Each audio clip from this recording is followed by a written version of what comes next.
ओम नमो भगवते वासुदेवाय नमः। नमस्कार, मेरे YouTube चैनल श्रद्धा में आप सभी लोगों का हार्दिक स्वागत है।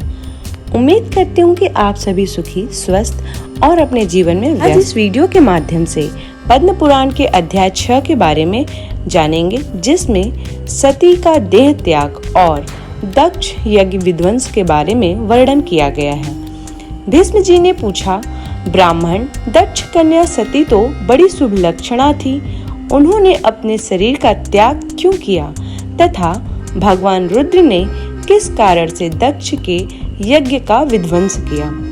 पुलत्स्य जी ने कहा, भीष्म, प्राचीन काल की बात है। दक्ष ने गंगा द्वार में यज्ञ किया। उसमें देवता, असुर, पितर और महर्षि सब बड़ी प्रसन्नता के साथ पधारे। इंद्र सहित देवता, नाग, यक्ष, गरुड़, लताएं, औषधियां, कश्यप, भगवान, अत्रि, मैं, पुलह, क्रतु, प्राचेत्स, अर्घ्या तथा महातपस्वी वशिष्ठ जी भी उपस्थित हुए। वहां सब ओर से बराबर वेदी बनाकर उसके ऊपर चातुहोत्र की स्थापना हुई। उस यज्ञ में महर्षि वशिष्ठ होते। उस यज्ञ में महर्षि वशिष्ठ जी बृहस्पति उद्राता तथा नारद जी ब्रह्मा हुए। जब यज्ञ कर्म आरंभ हुआ और अग्नि में हवन होने लगा, उस समय तक देवताओं के आने का क्रम जारी रहा। स्थावर और जंगम सभी प्रकार के प्राणी वहां उपस्थित थे। इसी समय ब्रह्मा जी अपने पुत्रों के साथ आकर यज्ञ के सभासद हुए तथा साक्षात भगवान श्री विष्णु भी यज्ञ की रक्षा के लिए वहां पधारे। 8 मरुद्गण तथा 14 मनु भी वहां आए थे। इस प्रकार यज्ञ होने लगा। अप्रिमेय आहुतियां पड़ने लगी। वहां भक्ष्य भोज्य सामग्री का बहुत ही सुंदर और भारी ठाट बाट था। ऐश्वर्य की पराकाष्ठा दिखाई देती थी। चारों ओर से 10 योजन भूमि यज्ञ के समारोह से पूर्ण थी। वहां एक विशाल वेदी बनाई गई थी, जहां सब लोग एकत्रित थे। शुभ लक्षणा सती ने इन सारी आयोजनों को देखा और यज्ञ में आए हुए इंद्र आदि संपूर्ण देवताओं को लक्ष्य किया। उसके बाद वे अपने पिता से विनय युक्त वचन बोली। सती ने कहा, पिताजी, आपके यज्ञ में संपूर्ण देवता और ऋषि पधारे हैं। देवराज इंद्र अपनी धर्म पत्नी सची के साथ ऐरावत पर चढ़कर आए हैं। पापियों का दमन करने वाले तथा धर्मात्माओं का रक्षक परम धर्मिष्ठ घुमोरडाक के साथ दृष्टिगोचर हो रहे हैं। जल जंतुओं के स्वामी वरुण देव अपनी पत्नी गौरी के साथ इस यज्ञ मंडप में सुशोभित हैं। यक्षों के राजा कुबेर भी अपनी पत्नी के साथ आए हैं। देवताओं के मुख्य स्वरूप अग्निदेव ने भी यज्ञ मंडप में पदार्पण किया है। वायु देवता अपने 49 गणों के साथ और लोक पावन सूर्यदेव अपनी भार्या संज्ञा के साथ पधारे हैं। महान यशस्वी चंद्रमा भी सब पत्नी के साथ आए हैं। 8 वसु और 2 अश्विनी कुमार भी उपस्थित हैं। इनके सिवा वृक्ष, वनस्पति, गंधर्व, राक्षस, कर्म करने वाले पिशाच तथा दूसरे प्राणीधार जीव भी यहाँ मौजूद हैं। भगवान कश्यप तथा भूमंडल के समस्त पुण्यात्मा राजा यहाँ पधारे हैं। अधिक क्या कहूँ, ब्रह्मा जी की बनाई हुई सारी सृष्टि ही यहाँ आ पहुँची है। ये हमारी बहनें हैं, ये भांजे और ये बहनोई हैं। ये सब के सब अपनी अपनी स्त्री, पुत्र और बांधवों के साथ यहाँ उपस्थित दिखाई देते हैं। आपने दान मांदी के द्वारा इन सबका यथावत सत्कार किया है। केवल मेरे पति भगवान शंकर ही इस यज्ञ मंडप में नहीं पधारे हैं।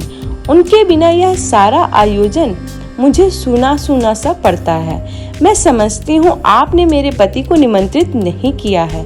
निश्चय ही आप उन्हें भूल गए हैं। इसका क्या कारण है, मुझे सब बातें बताइए। पुलत्स्य जी कहते हैं, प्रजापति दक्ष ने सती के वचन सुने। सती उन्हें प्राणों से भी बढ़कर प्रिय थी। उन्होंने पति के स्नेह में डूबी हुई परम सौभाग्यवती पतिव्रता बेटी, सुनो, जिस कारण से आज मैंने तुम्हारे पति को निमंत्रित नहीं किया है, वह सब ठीक ठीक बताता हूँ। वे अपने शरीर में राख लपेटे रहते हैं, त्रिशूल और दंड लिए नग्न धंग सदा शमशान भूमि में ही विचर करते हैं और हाथी का चमड़ा ओढ़ते हैं। उनके आभूषण हैं, वे नागराज वासुकी को यज्ञोपवीत के रूप में धारण किए रहते हैं और इसी रूप में वे सदा इस पृथ्वी पर भ्रमण करते हैं। इसके सिवा और भी बहुत सी घृणित कार्य तुम्हारे पति देवता करते रहते हैं। यह सब मेरे लिए बड़ी लज्जा की बात है। भला इन देवताओं के निकट वे उस अभद्र वेश में कैसे बैठ सकते हैं जैसा उनका वस्त्र है। उसे पहनकर वे इस यज्ञ मंडप में आने योग्य नहीं हैं। बेटी, इन्हीं दोषों के कारण तथा लोक लज्जा भय से मैंने उन्हें नहीं बुलाया।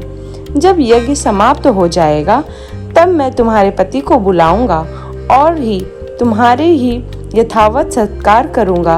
अतः इसके लिए तुम्हें खेद या क्रोध नहीं करना चाहिए। भीष्म जी, प्रजापति दक्ष के ऐसा कहने पर सती को बड़ा शोक हुआ। उनकी आंखें क्रोध से लाल हो गईं। वे पिता की निंदा करती हुई बोली, तात, भगवान शंकर ही संपूर्ण जगत के स्वामी हैं। वे ही सबसे श्रेष्ठ माने गए हैं। समस्त देवताओं को जो ये उत्तमोत्तम स्थान प्राप्त हुए हैं, ये सब परम बुद्धिमान महादेव जी के दिए हुए हैं। भगवान शिव ने जितने गुण हैं उनका पूर्णतया वर्णन करने में ब्रह्मा जी की जिह्वा भी समर्थन नहीं है। वे ही सबके दाता और विद्वाता हैं। वे ही दिशाओं के पालक हैं। भगवान रुद्र के प्रसाद से ही इंद्र को स्वर्ग का आधिपत्य प्राप्त हुआ है। यदि रुद्र में देवर्ष्य है, यदि वे सर्वत्र व्यापक और कल्याण स्वरूप हैं, तो इस सत्य के प्रभाव से शंकर जी आपके यज्ञ का विध्वंस कर डालें। इतना कहकर सती योग्यस्थ हो गईं और उन्होंने ध्यान लगाया और अपने ही शरीर से प्रकट हुई अग्नि द्वारा अपने आप को भस्म कर दिया।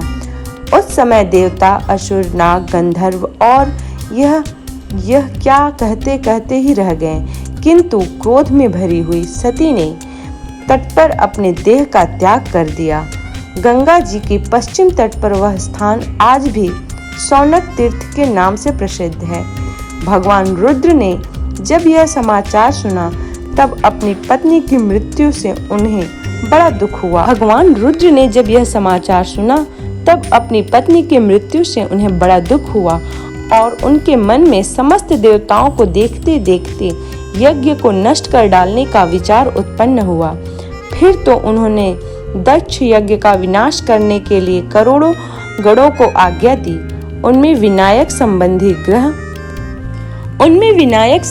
ग्रह, भूत, प्रेत तथा पिशाच सब थे।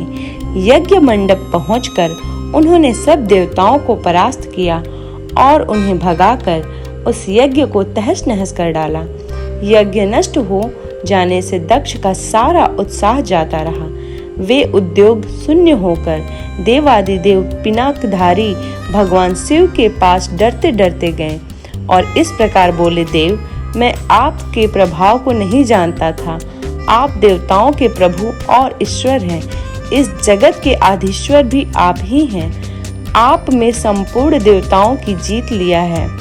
महेश्वर, अब मुझ पर कृपा कीजिए और अपने सब गणों को लौटाइए।